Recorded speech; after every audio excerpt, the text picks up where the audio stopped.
Imagine this. It's a crisp November morning in 1992.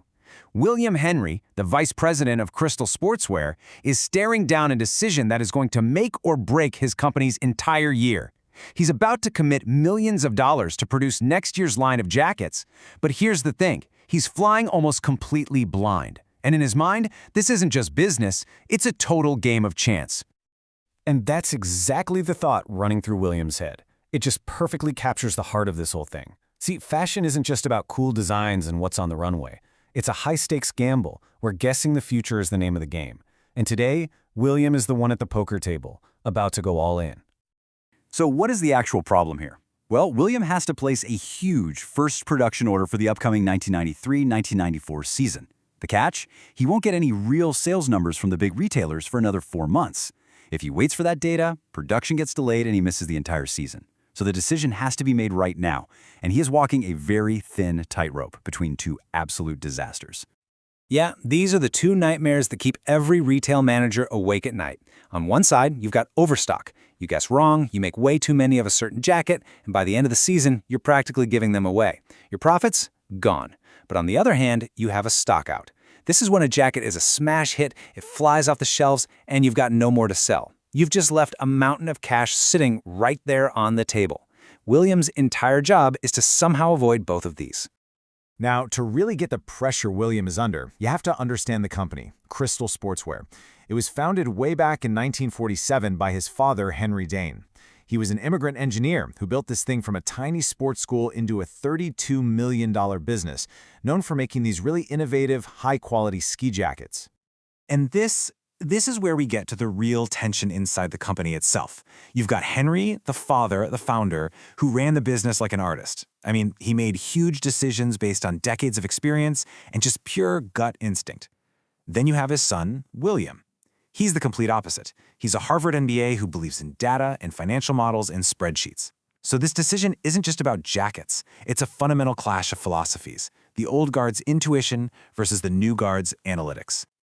And, as if trying to predict fashion a year in advance wasn't hard enough, William has another huge variable to worry about. It's not just about how many jackets to make, it's about where to make them. He's got two options on the table, and honestly, they could not be more different. Okay, so on one side you have the veteran player, their factory in Turkey. It's reliable, it's fast, and it's super flexible. They can place smaller, less risky orders. The big downside? It's expensive. Then you have the rookie, a brand new factory in Shanghai, China. The appeal here is one thing and one thing only: cost. It is dramatically cheaper, but it's slower and, this is critical, it demands much, much larger orders. And when you look at the hard numbers, it's pretty staggering. The total cost for a jacket is about $8 cheaper in China. And just look at that labor cost, 16 cents an hour in China versus almost $4 in Turkey. That is a huge saving. But here's the catch, and it is a big one. It's the minimum order quantity, the MOQ. For any single style, China requires an order of at least 1,200 jackets.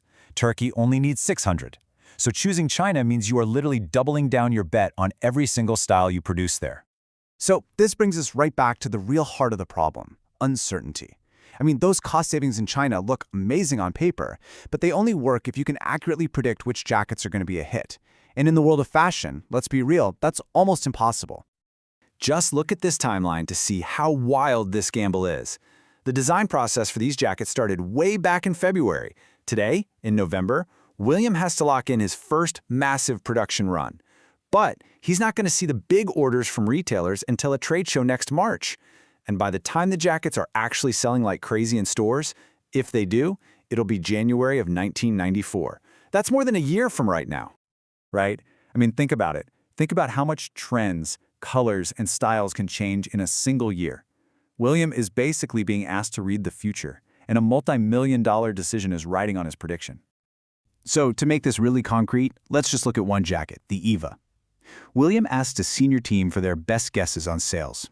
The lowest forecast was 1,800 units. The highest? 2,800.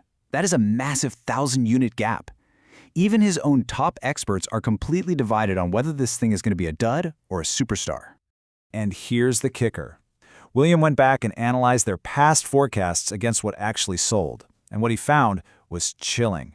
Historically, his team wasn't just wrong sometimes, they consistently underestimated how unpredictable the market really was. The actual real-world uncertainty was twice as high as their forecasts suggested.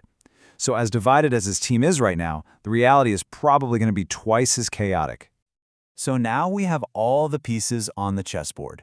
You've got the father's gut instinct versus the son's data. You've got the flexible, expensive veteran factory in Turkey versus the cheap, rigid rookie factory in China. And hanging over it all, you have a level of market uncertainty that is just profoundly, terrifyingly high. William has to somehow take all of this and turn it into a concrete plan. Which jackets are the safe bets that he can risk on China's high minimum order, and which ones are the risky gambles, the really fashion-forward ones that absolutely have to be made in Turkey where he can order a smaller, safer batch? Because a wrong guess on a jacket made in China doesn't just mean a small loss. It means being stuck with at least 1,200 units of a total disaster. So that's the challenge William is up against. He's got the spreadsheets, he's got his team's forecasts, and he knows just how wrong those forecasts can be. He can play it safe with Turkey and just accept lower profits, or he can gamble on China for a massive payoff, but with the much, much bigger risk of failure. The choice is all his. But now, let's put you in his shoes. You've got the data, you know the risks. Where would you place your bet?